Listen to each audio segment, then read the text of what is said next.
Welcome to the Studio Talk podcast. I'm Xiomara Sosa, your co-host. Every week, we speak to our community members to teach them about mental health through education and awareness, and our hope is to inspire them through social change advocacy. We also interview community members and other mental health professionals, clinicians, healers, students, and wellness professionals. Our style is storytelling. Everyone has a mental health story to tell. The information shared in this podcast is not a substitute for seeking help from a licensed mental health professional and is not a substitute for psychological diagnosis or treatment. It's purely educational and purely social change advocacy. If you find yourself in any sort of mental health emergency or distress, please dial 911 or go to your nearest emergency room. Hello, everybody, and welcome to Studio Talk Podcast. This is Xiomara, your co-host. I am here with Victoria, your other co-host. And today, we want to introduce you to our new co-host, Lisa Early, who is here for the first time, joining us in our podcast. And today's topic conversation was picked by Lisa. It's season 2, episode 4, a conversation about mental health in the workplace.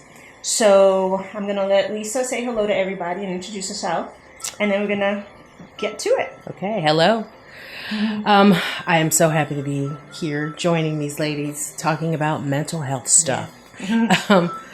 Again, my name is Lisa Early. I have been a licensed therapist for a few years now.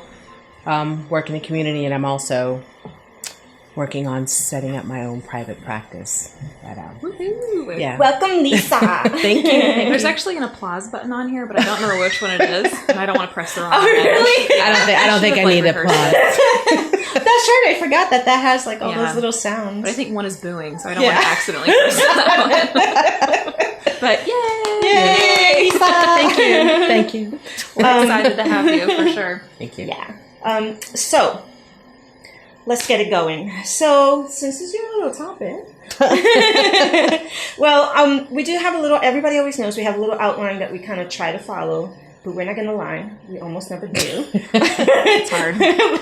but it's here just in case. But one of the issues in the workplace and mental health, Lisa, that you were talking about earlier that you were trying to focus on was what? How to better manage? Yeah, I was thinking about how mental health impacts your job performance. And there are various ways that mental health in the workplace can just impact you either actually when you're at work and even when you take it home. Yeah. The things that you take home. And, speaking from a female perspective, lots of females deal with specific things in the workplace that they have to be mindful of. From sexual harassment to just, it doesn't even have to be that extreme. Just small things that can happen that impact the way that you even feel about going into work in the day, in the morning, showing up in the morning or not wanting to be there during the day. So it was just paying attention to the little signs that, like physical signs of, okay, there are things that are happening in the workplace that are really impacting my physical health and overall mental health. Yeah. And then what you can do about that, Sometimes I feel like people feel really hopeless, like, well, this is it, this is. And I mean, I'd like to go into that part of how I think companies sometimes kind of manipulate you to feel like you shouldn't say anything. Right. Like, this is what you signed up for. You should be lucky that you even have a job, or, I don't know. That was kind of my experience, especially in one of my first counseling jobs. And sometimes that even plays into if your financial situation kind of lends to, I really can't make a change right now, so I have to put up with this. Yeah, and that makes you feel even more stuck, or what is the term? Learned helplessness. Yeah. I don't know. There's a lot that gets into it. I feel like every topic we could have like 6 episodes on each topic, but we'll try to keep it to this one. The fact that this crap is still going on, because I think I'm the oldest one in this room here, and I feel like, how old do I need to be for this conversation to not have to be a conversation anymore? And it just morphs into all these different sorts of, because I thought we took care of this, right? I thought we did something so that this wouldn't be the case. But people get a lot slicker on how to get around it and how to redefine what any of that means anyway. So did you have an example that you wanted to talk about that maybe you went through, or that someone, one of your clients or something, that experienced something like that? Well, I definitely have an experience of my own, working in a situation where I'm the only female. Yeah. And it wasn't necessarily a sexual kind of aggression or harassment scenario. It was, you don't know what you're talking about. Oh. You can't understand that the way that we understand it. Or my opinion is, it's almost as if I have something to say, knowledgeable, but I'm just being humored. Yeah. Just go ahead and say what you have to say, because then the guys are going to talk. Yeah. Just to include you. Yeah. Just to make you feel included. Yeah. It was as they checked a box that I was in the room. Oh, wow. Was that recent? Oh, no, that was a few years ago. But you know when you know. Yeah, of course. So every day it was one of those situations where I'm like, wow, I have to get up and go in there? Yeah. No. I work in the place like this? So did it take a toll on your mental health? Oh, or is that something? Completely. Did you want to talk about that a little Completely. bit? I remember starting to doubt myself. That was the first. Oh, wow. That was the first. I mean, and I knew my stuff. I knew what I was talking about. I knew what I was doing. But then I started thinking, well, maybe I don't know what I'm talking about. I was just about to ask you, did that ever seep into how you eventually saw yourself? Completely. Yeah. Completely. I think it usually does. Maybe I don't know what I'm talking about. Maybe I don't know how to do this. Maybe they do know how to do it better. And I'm all about listening to other ideas and taking, constructive criticism. I'm supportive of that, and I can receive that. But I was being completely dismissed. So then I would, I don't need to go to that meeting. And it was like, oh yeah, you don't need to go. So it was to where I was actively looking for another job at work. Oh. And I think lots of people have done that, but I was like, I got to get out of here. Well, good for you for recognizing that. Exactly, because sometimes, as much as we want to put up a good fight to change things for other people, it's like taking it back to our mental health. Like, how much do we still have right now to give? And maybe somebody else has more to give in that fight than I do right now, because I don't, and also I've already fought this fight a really long time, like to be here again, like I was saying earlier, I don't want to. I want to be somewhere. I want to find that one place where this is the least thing that I need to worry about. But, getting back to your mental health, if your mental health in your workplace is suffering, because it sounds like what you're saying is based on your experience at work, it affected your mental health, but you took it home with you. And that's where it played out. And then I suspect that if you don't have motivation at work, or you have issues with people at work, you don't necessarily want to perform, and you don't want to, because, I would harbor resentment. I mean, I would do that at work. Like, I would harbor resentment and feel some kind of way, and it's just not going to be my peak kind of performance anyway. Right. And then how aligned are your values, and how aligned are, everything that you bring to your office, if this is what you're, because it's almost like you feel, or you wonder, how much am I actually contributing to this? I didn't cause this, but am I contributing to this because I'm being complacent? And then the next woman that comes along, the next female that comes along is going to have to deal with this, and how much harder did I make it? Not that it's your responsibility at all, but I can see how you would and I started overanalyzing everything that I did, like even just sending an email. And I'm pretty, I double and triple check everything before I click send, but I was like laboring over emails to make sure that everything was correct. Oh my God. Because I already knew that they thought that about me. So you don't want to give them any I didn't want to give them any. I didn't want to give them anything, So it turned into one of those situations to where, one day it was like, I can't work here anymore. I can't do this. And luckily my husband was like, you need to quit. Aw, Aries. He's such a good hubby. Yeah. So it was awful. It was I mean, and the money was really good. So it was one of those, I'll keep dealing with it. I'll keep dealing with it. And then I was like, I'm doubting myself completely. Yeah. Driving into work is like, oh gosh, I parked my car and I got to go inside now. Okay. And then they were probably clueless as to how you were feeling. They didn't care. And not caring and not invested in that and everything. Yeah. So what do you think is the number one thing that you decided to do to really make your mental health the priority? I really had to, because I started doubting myself and, the little things that you know about yourself, like I'm very confident in my abilities, and when I think that I'm an intelligent person. And when I started doubting all of that, that's when it hit. Okay, they got you. They really got to you. You have to make a change, because it felt physical, like it turned physical. You know, it starts in your head, and then you can physically feel anxiety. Sitting in your stomach, like, wow, I feel horrible. Throughout the day, constantly checking the clock. We all do that because we're ready to go home, but not to the degree of where you just feel physically sick.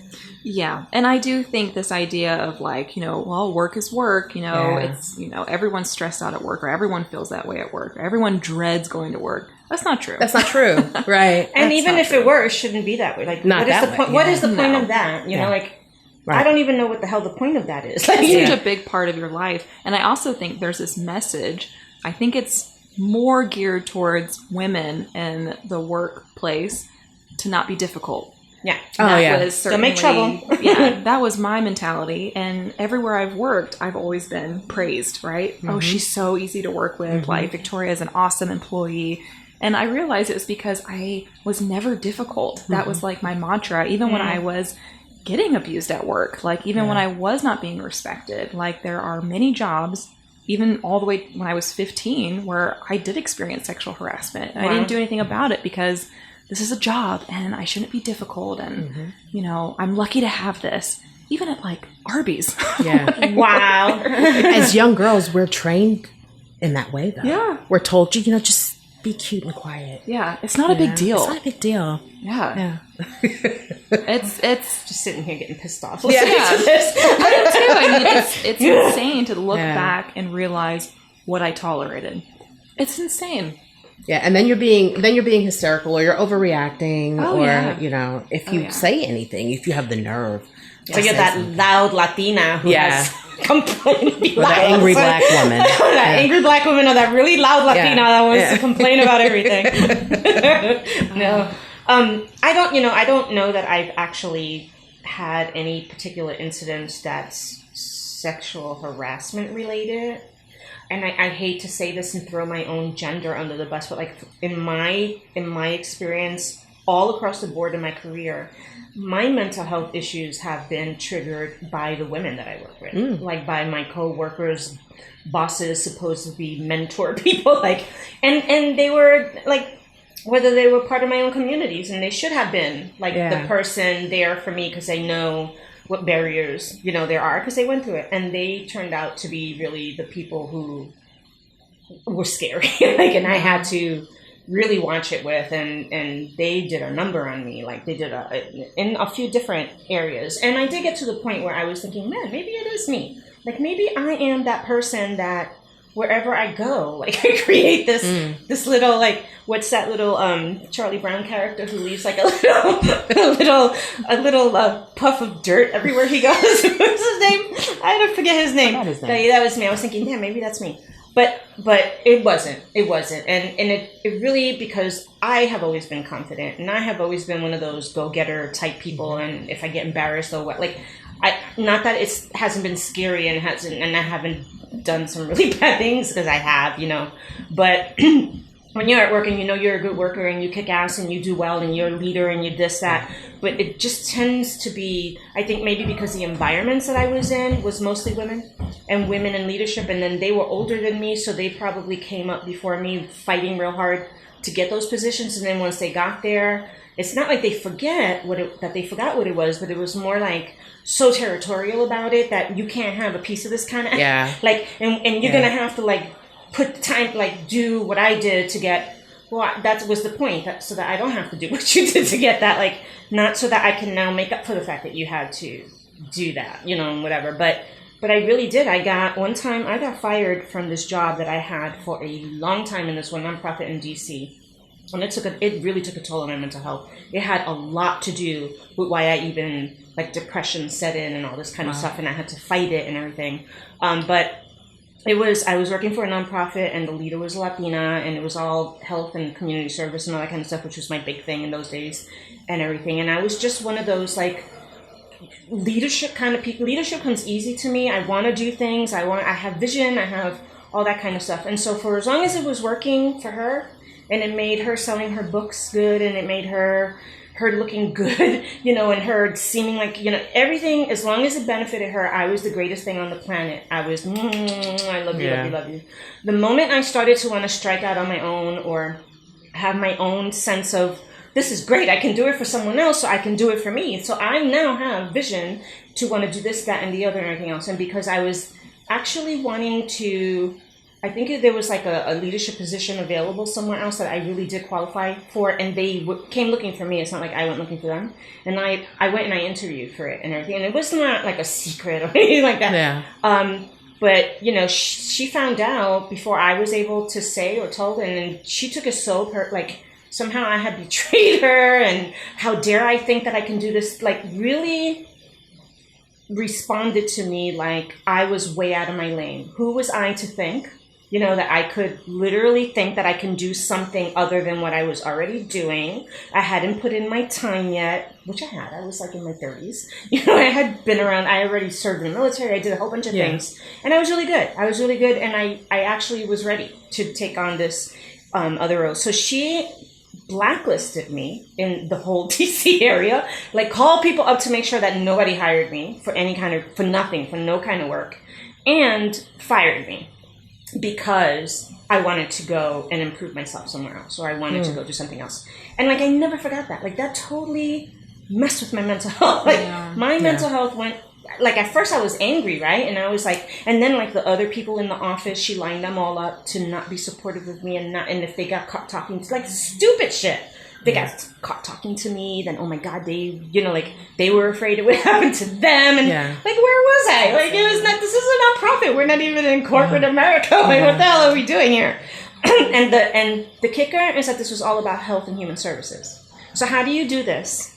You see, this is what I'm talking about. Like, then you get into this business to do this kind of work, and then you have people who are in there for way too long and start, I don't know what starts happening to their mentality about certain things, where really what should have happened was, this individual should have been my mentor and should have said, I'm so glad to see that you've got this desire, this vision, that you've got the whatever it is that it takes to want to go do something bigger and expand yourself and do great work and da da da. Instead, I got like the opposite. Like, I was in high school or something like that, you know, that. And it really messed with me. I mean, I couldn't find work. I couldn't do anything. I was depressed because I felt like maybe there was something like I did wrong or whatever, but it took some real real work on myself, and finally I just got pissed off. I'm like, who the hell is this to make me or anybody? If you could do it to me, who's like this very confident person who can learn and do and go getter and all that, I can only imagine what the other younger, less confident girls around here are feeling like if they're watching you do that to me, and then they're trying to do something more for themselves, and this is how you're going to make them feel. But that's been sort of a theme, unfortunately, for me. But your mental health is what takes a toll. Like, it's taken a toll more than once, you know. And the disappointment, because you want these people, they're supposed to be, in your opinion, you know, like, these are my mentors. These are my... So there does seem to be an issue, and I think and I hope it's getting better, about women supporting other women's success, which might be another topic. Yeah. Might be a whole other topic. A whole bunch of stuff's come to my mind. I saw Lisa's face like, yeah. And specifically in the workplace, but even in personal, or like, you know, sister-in-laws and cousin, you know, like, what is whatever. That? Why can't we be happy for each other? Yeah. I don't know. Well, you know, the whole support of the other females, I've had a work experience where there were the three of us. We ran this program. I was the assistant director of the program, and it was on a military installation. And what we did was we would, you know, if people, you know, misbehaved in the local, you know, community or on the military installation, we would determine whether they needed mental health counseling or they needed punishment, sometimes a combination of both. And there was a man who was the executive director of the entire, you know, situation. And he was so dismissive of anything that we had to say. And me being me, I'm thinking I've got, you know, the director. I've I'm the assistant director, and then we've got the coordinator of stuff. The three of us are together having our conversations, and, we're venting to each other about this, what he is doing and how he's dismissing our opinions and what we want to do and how we want to proceed on certain cases. But the moment we're having a meeting, they were just completely quiet. Yeah. And I'm ready to okay, I've got bullet points. Let's discuss this. Let's discuss that. And they're just sitting there. One of the women, her head down, wait a minute, where was this energy? What happened an hour ago? Yeah. So I always felt was it the authority, or was it just because it was the authority? It was all of the above. I mean, he was a civilian. He was, he wasn't in a military uniform. Yeah. I could kind of understand that a little bit more, but still, it was what is happening here? Mm-hmm. We were all ready to let's go and charge in there, and then we sit at the table, and he's, I don't agree with this, and da-da-da-da-da, and they're just basically kowtowing, and I'm whoa, wait a minute, I've got points here I want to make, and no support. Nothing. No support from the two. So that when you said, I'm we're supposed to have each other's back, because he was just overseeing the program, but we're in the thick of it. We're in the mud. We know this case inside and out. Yeah. But nothing, because the man has spoken. It's amazing what fear can do. Yeah. Every person for their own, sounds like at that point. And it had a lot to do with the fact that there's a man, and he has had the final say. It's kind of like when, and I've only seen this in movies, but if one guy, is keeping 5 people hostage, they could easily overtake him. Yeah. You know what I mean? But they're afraid of him, mm-hmm. right? So eventually it's everyone out on their own. They try to form this plan together, and then it falls apart. You know what I mean? Yeah. So there's definitely, I don't know, something to that. It's scary how one person can have such a influence. Such influence. Yeah. And unfortunately, I wish I could say, oh, wow, getting into this field or getting into that other field, it's a lot different. Even, especially with my experience with women. I feel it didn't matter whether it was corporate America, whether it was the military. I will say that when I was in the military, I did not experience that as much with other female military people. We really did. And maybe that's why when I came out, and I went into the workforce, I had a whole different attitude about what work was supposed to be like and how we were. I don't know. Maybe that was it. But I had less tolerance about being able to conform to that sort of culture in the workplace. And it also took a hit on my mental health. I think that if it didn't affect me and I had to put up with women like that, I'd be okay, well, whatever. I'm going to do my job and screw you. But it does. It's kind of well, if it affects my job because I don't have a job now or something like that, of course it's going to affect my mental health. Yeah. But then it just also makes you feel some kind of way when the women that you're working with are looking at you something's the matter with you because you're different, or you talk too much, or you want too much, or you want to change the status quo, or that's not the way we used to do it. And I get that a lot in the South, and I'm going to get a lot of flack for saying that. I'm okay with that. Yeah. Because I've worked in all kinds of places, and in the South I see this the most. Yes. And it doesn't matter that they're actually Southern themselves. I agree with you. They can be from somewhere else, but they're in the South now, so they're acting this way because other people are acting that way. But I see that so much with the women. They, instead of saying, well, I understand. I get where you're going. I think we had a conversation once about a certain situation where somebody said to me, I'm just going to encourage you to slow down a little bit. And that person was correct that I needed to hear that. Mm-hmm. That was somebody looking out for me without trying to make me feel how dare you think that you can whatever.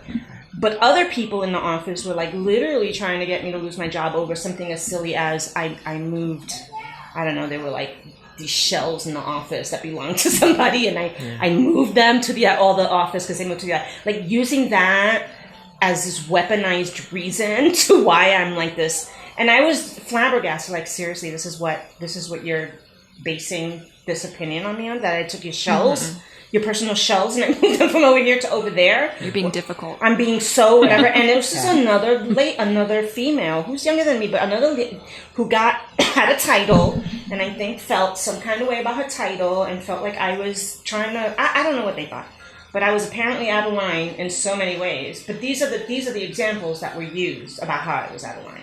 So it wasn't even I damaged a client, I never show up for work or anything like that. It was stupid little things So to me, it was like, if I'm not feeding your ego, then somehow I'm a problem. If I'm not kissing your ass, then somehow I'm a problem. If I'm not conforming to you, then somehow there's something the matter with me, because everybody else is doing it your way, but I don't want to do it that way. I'm over here in my own little corner doing it my way. So anytime that there's that difference, but again, because I want the woman to be on my side and be like, hey, bye-bye. It's kind of feel like, let's just do this together. Yeah, we got good this. for you. Yeah. Like, it's no, let's use this against it. So that's unfortunate. I'm not going to say that that's always the case, whatever. But that's why now in my career, I'm so happy that I can be in a place where I can bring on other ladies like you guys, and who can think on their own. They don't have to think like me. You know what I'm saying? Like, they have their own thoughts. They have their own vision. They have their own understanding of who they are and how they want to work. And it doesn't have to look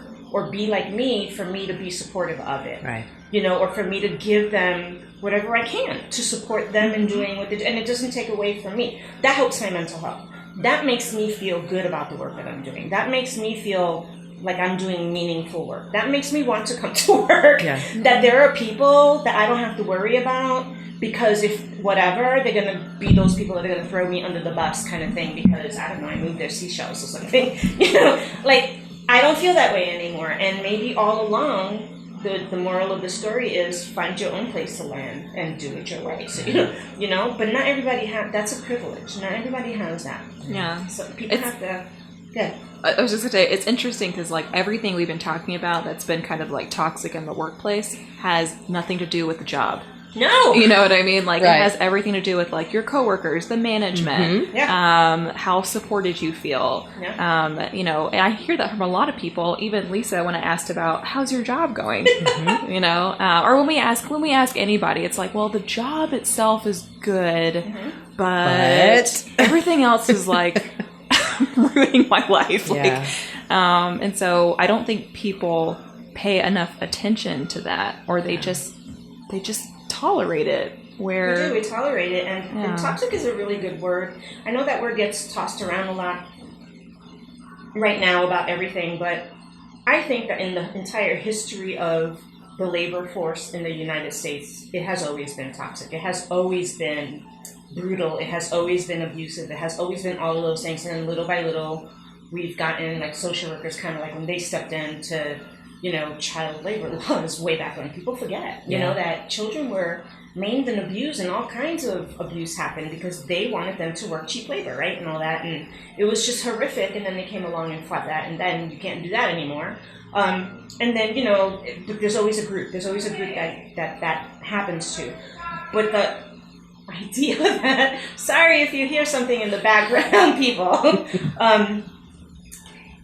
I think it's always been the case where that mentality has been that mentality. So if you're not super sacrificing yourself, if you're not overworking, if you're not, ignoring your family life, ignoring your health, not taking vacation days, working your ass off, if you're not doing all of those things, then you are not a good worker. That is... Yeah, can we stop bragging about working 10 hours a day, 7 days a week? I know, or I have 100 leave days. Yeah, really? Trying to, like, who are you impressing? Yeah. Go take your leave. None of that is healthy. And that is why when you go home, you're having problems at home. That is why you're having problems in your relationship. That is why you don't sleep well. This is why you likely have health issues, because... Take a damn vacation. Yeah. Take a vacation, decompress. You don't even have to go anywhere. Just take 3 days off and stay in your house.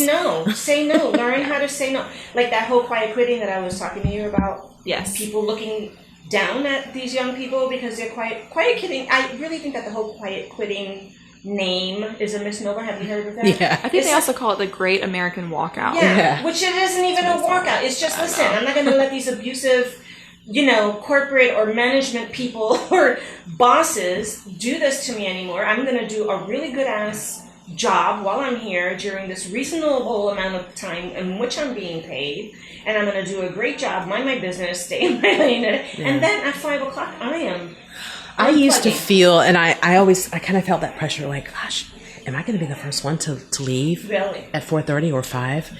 I don't want to be that first. Now, please. Yeah. I have kids, they're grown, but and I have a husband. I have stuff. Even if I'm you didn't leaving. have all that. 4:59, I want my car starting. I'm gone. Yeah. Yes. I've gotten over that, but that takes a while. That takes a minute to get into that groove. It does take a while, and it also takes other people doing it too for you to recognize that is the normal way. That is the healthy way to be. Mm-hmm. It isn't healthy. I mean, unless you're like a policeman or you're working in the ER, or something like that. But if you're just doing like what's supposed to be a 9 to 5 at an office, whatever. And even like, I know that this culture exists with lawyers. I know that it exists in agency work in the mental health field. I know it exists in government and nonprofits and stuff like that, where unless you're burning the candle at both ends and you're super sacrificing everything in your life and you're not taking care of yourself, that's when you're looked upon as if you are the best worker on the planet. Yeah. That's bullshit. No, they're not. That person's going to die of a heart attack. That person's going to have serious mental health issues because it happens to all of us when we have stressful work and we don't know how to have a work-life balance, and when our entire identity is wrapped up in whatever work is saying it's supposed to be. And those are the things I paid attention to, those signs of like, I'm so hyper focused on the problems of the people that I'm, counseling, but I have 3 kids that I need to be focused on as well. Yeah. So I had to manage that time. Yeah. So, and it was a conversation I had to have with myself. Like, look, you're super concerned with your clients as you should be. Yeah. I think that's something every single therapist has to learn. Yeah. I really do. As much as they talk about it, hopefully in any program that you go to, like self-care, boundaries, I think you do have to learn it sometimes the hard way. I mean, that certainly happened like with me and, my family and friends, where I'm done. I get done with work. I've given everything I have to my clients and there's nothing left over. Right. And that's not fair.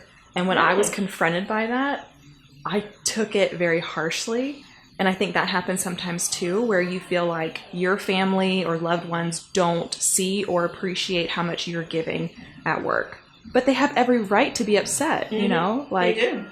We deserve some too. Yeah. we deserve more. Yeah. And also, they are the first ones to see signs in you of burnout, and signs in you of not being yourself, or your depression, or your OCD tendencies, or whatever it is that manifests itself with us. And who's drinking a little bit more, who's sleeping a little bit more, who's gaining the weight, who's losing, like all these signs that, or why do you never smile anymore? Why are you always so fatigued? Yeah, and you're always tired. It's easy to be defensive with that, but that's good. Like I think appreciating when a loved one points that out instead of getting very defensive or attacking them like I do. I'm not going to say I've done that. Actually, we've all done that.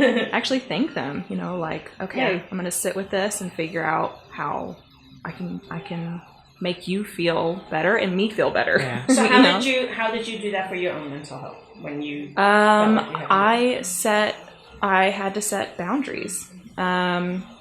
I don't answer my phone from clients when my workday is done. And I think also emotional boundaries, because there were a lot of times when my workday would end and I would spend the entire evening stressed out about my clients. I've been there. Okay? Oh my gosh. Oh, we didn't talk about this. We should have talked about that. Or especially like high risk clients. Yeah. I had a client one time call me at 3:00 in the morning, and he was having suicidal ideation, and I missed his phone call. And I was just devastated the next day because I couldn't get a hold of him. He's okay. Couldn't get a hold of him. But this was a Friday evening. Yeah. So I spent the whole day Saturday, where I was supposed to be with my boyfriend. We ended up not doing what we were going to do, and I spent the whole day stressed out. That's a boundary that needs to be set. I think those boundaries are very important. And I also, the boundaries that we have, that we tell our people at work that they have to honor, so like even with clients, like I've had clients try to, that are in crisis. I don't do crisis anymore. Like I did that for the longest time. I don't do that anymore. That doesn't mean that if one of my clients don't go into, like crisis, I'm not going to be there for them. I am. But I give them all sorts of resources for them to understand where they can do and what they can do until I come into the scene and then do what I need to do with them. But that's one of the things that I think we need to be very strong about, in saying, it's not okay, right? Because I'm sure, like, by now, it's not okay for your clients to be calling you at 3 o'clock in the morning. That's just not okay. Yeah. But we don't know that. We learn that as we go. And especially if they're suicidal, like, seriously, what can you do? Call 911 and send them the same exact thing that they should be doing. Calling 911 is, like, what you can do.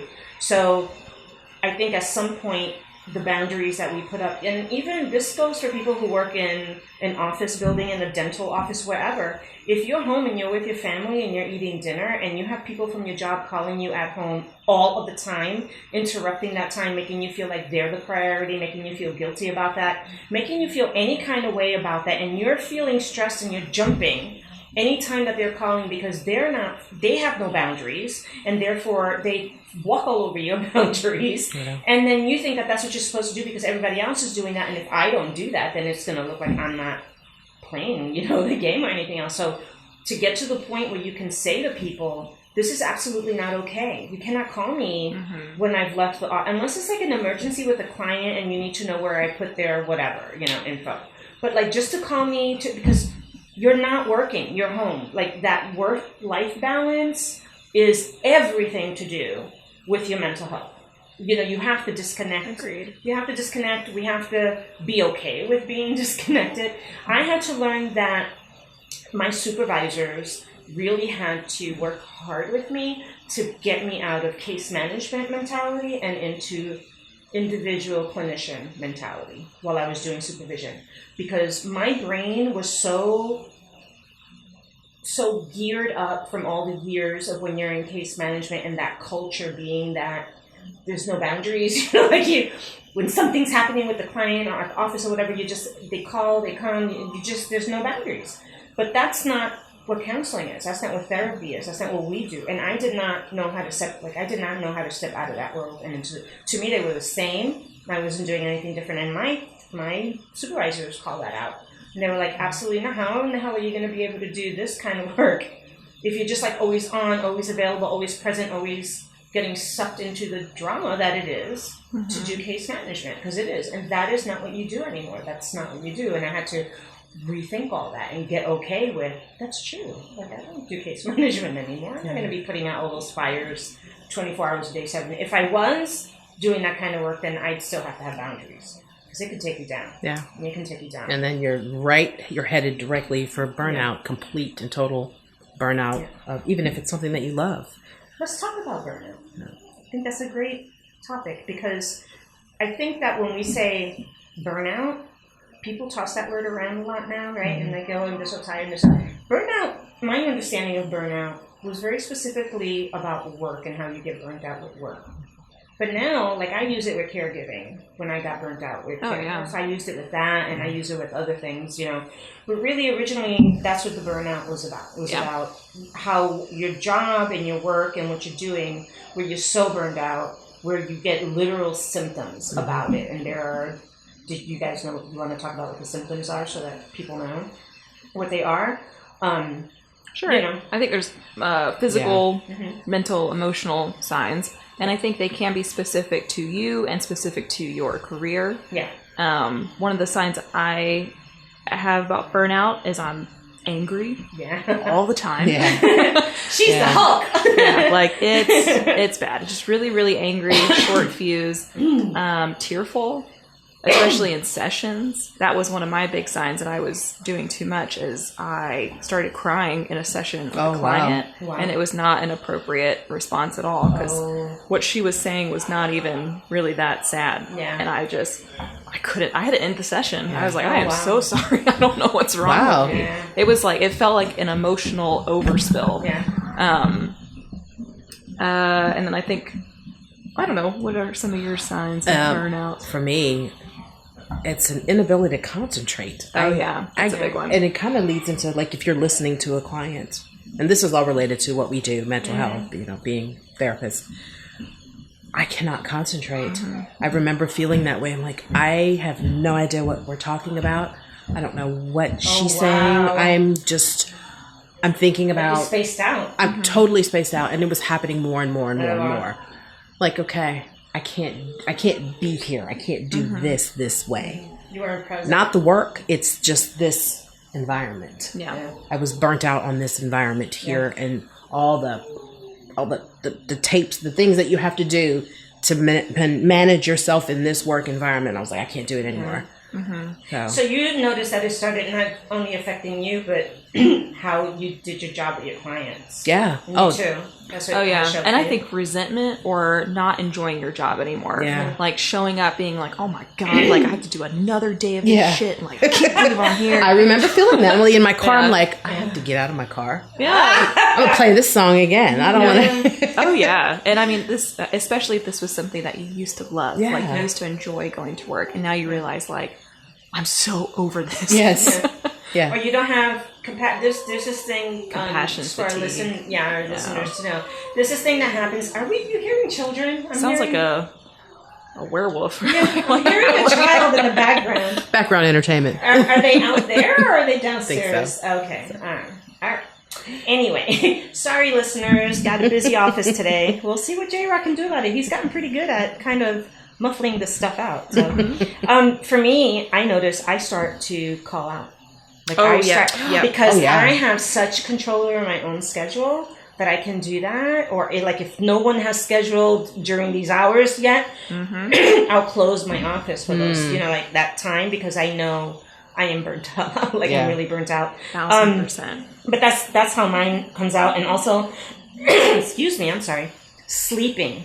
I sleep and I cannot get enough sleep. And of course that I'm sure has a lot to do with like your depression. My depression will get kicked up. Compassion fatigue, like we were talking about earlier for our listeners, is something that happens in our field, in the helping field, in the human services field, humanitarian field, and that kind of thing, where we get vicarious trauma through the trauma that we watch other people experience, whether it's verbally or they're symptomatic or whatever, and then we start to sort of take that on without recognizing or realizing that we do.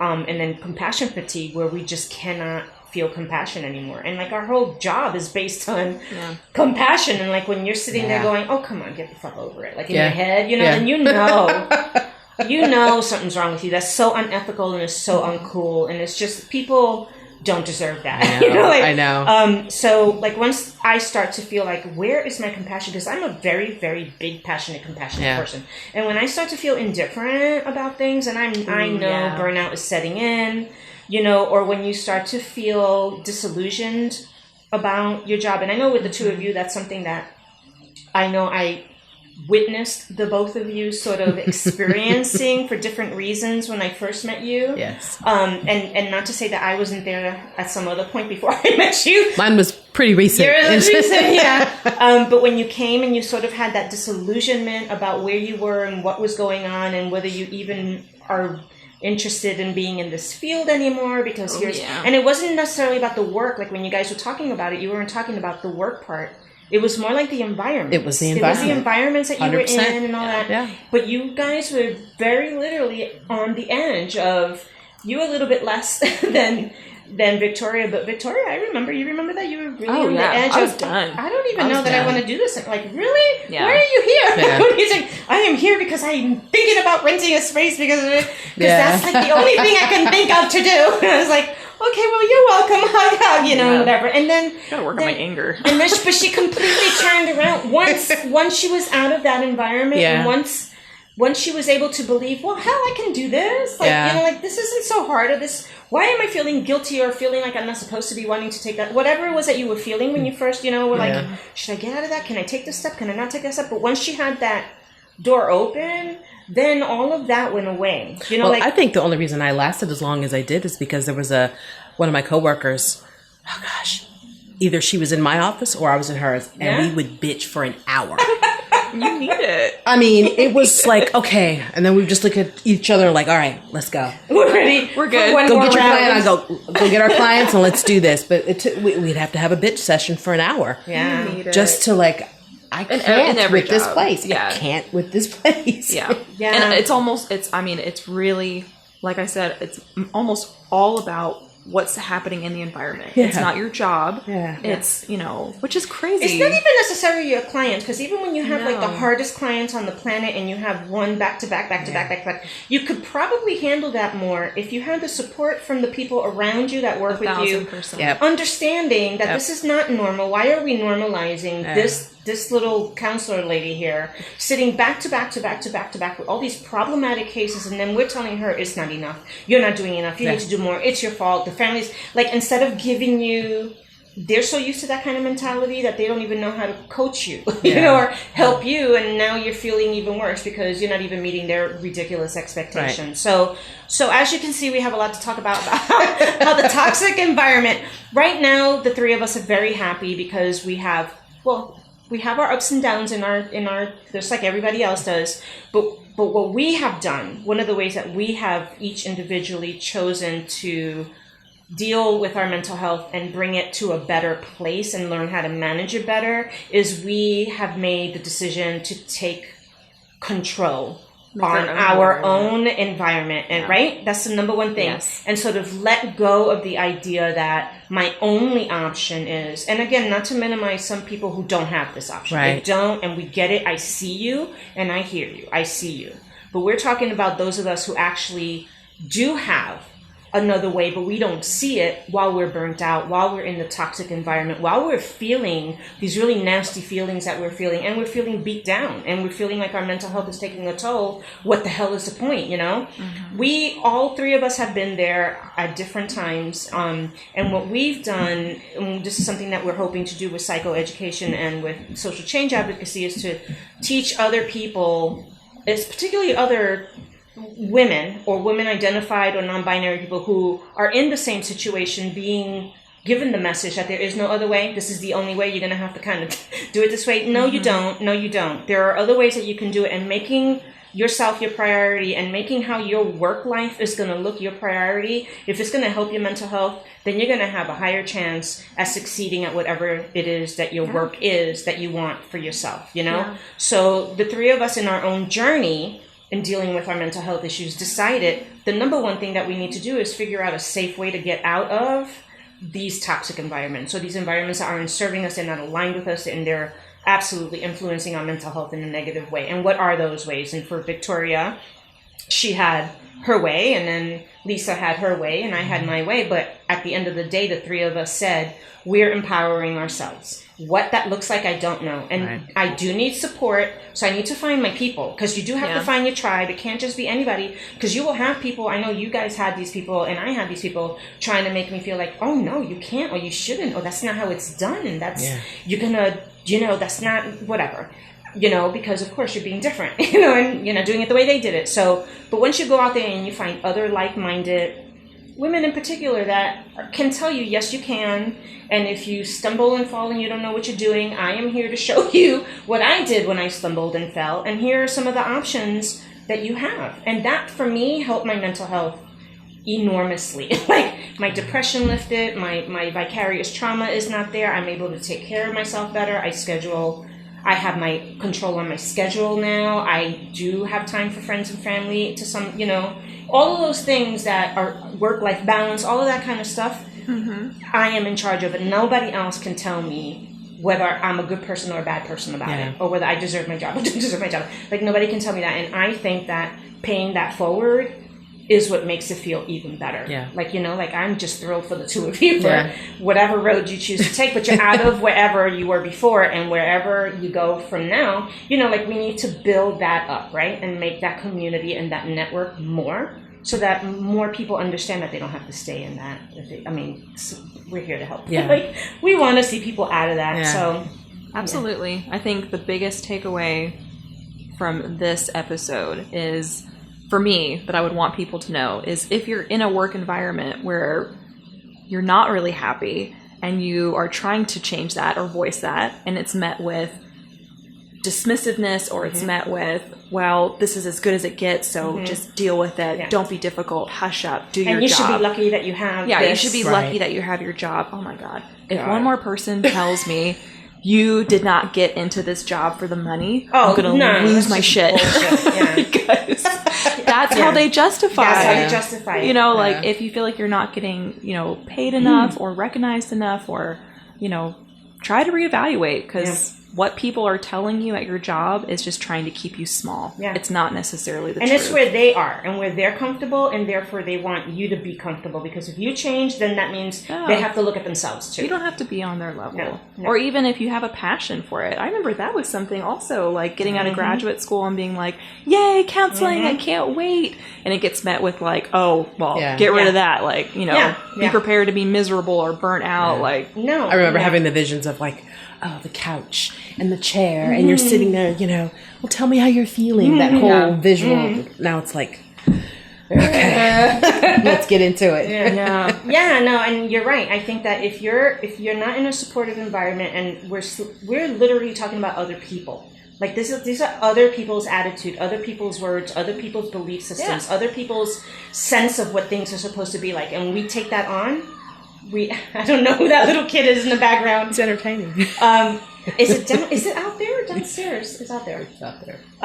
So definitely, if you can break out of that and make it to another environment where people have broken out of that and how they've done it and that they have done it. And I know, like for us, for example, an LPCA having their own private practice was like such this taboo thing, and it was just so quiet that nobody knew that they actually could do that or that they can be doing that. But no, you have to be stuck in like this whatever toxic environment until you pay your dues. No, we're here to tell you that's not the case. But I think, you know, we can only speak to our profession, but we do get that there's other ways, and I'm glad that there are other ways. And we're living proof. Like the three of us are living proof that don't what is that? Don't drink the Kool-Aid. Do not drink the Kool-Aid for too long. Because your mental health at the end of the day has to be the most important thing that you have. Without your mental health, you have nothing else. You really don't. It doesn't matter what, at some point, you're going to lose your job. At some point, you're going to lose your friends. It's just going to be a mess. So take care of your mental health. And sometimes that really does look like evaluating, where am I taking these hits? You know, and if you're taking your hits from work, you know, let's figure out what we can do about it. In some cases, there's nothing you can do about it. But there are ways that you can put boundaries up so that it can affect you the least possible until you can get out of it. But for those of us who do have other options, to find the courage to talk to other people who have gone down that road and figure out how to find your open door for you so that your mental health does not take that toll. Yeah. And it's very important for people to remember that if you're noticing that you're using food, drugs, or alcohol, or sex to not feel certain things, that's something you really need to pay attention to. Pay attention to that. Yeah. We do self-soothe. We do that. So we need to be careful with that. So that's our spiel, and we're sticking to it. All right. Well, any last thoughts from anyone on this topic? I feel like we once again did not really go by the outline, but I enjoy this. It was just a suggestion. Yeah, exactly. No, I think that maybe some of the things, and I'll put this on the show notes for people to be able to sort of go and refer to, and those are, if you're looking for work-life balance, which is really a big part of keeping your mental health good while you're having issues at work, I'm going to list all the different, I think there's like 12, I don't know how many points there are, but ideas of things that you can do to sort of try to get your work-life balance in check, and on how to do your self-care that you need to do so that you can take care of yourself, you know, with this issue. It's a really big issue. So I'll do that. I'll put all of that in the show notes so people can have a reference to that. For sure. Well, Lisa, you did great. Yeah, I'm so happy it was to have fun. you on this. It's so fun. It was fun. Yeah, I'm looking forward to recording more podcasts with three of us. Yes. Yeah. So.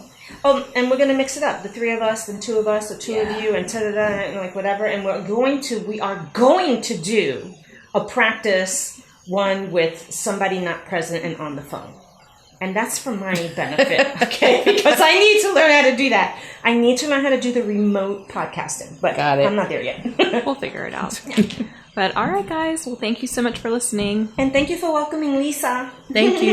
It was fun. Okay. Bye-bye, everyone. Hey, everyone. Victoria here. Thanks for listening to Studio Talk. We hope you enjoyed our conversation into all things related to mental health. As always, you can head over to Studio Talk on YouTube or on Xiomara's website at thex-studio.org, where you can click on the podcast tab on the top menu.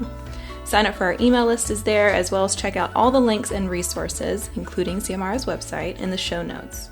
That's all for this episode, and we hope to see you next time. If you are experiencing any psychological distress, please call 911 or go to your nearest emergency room.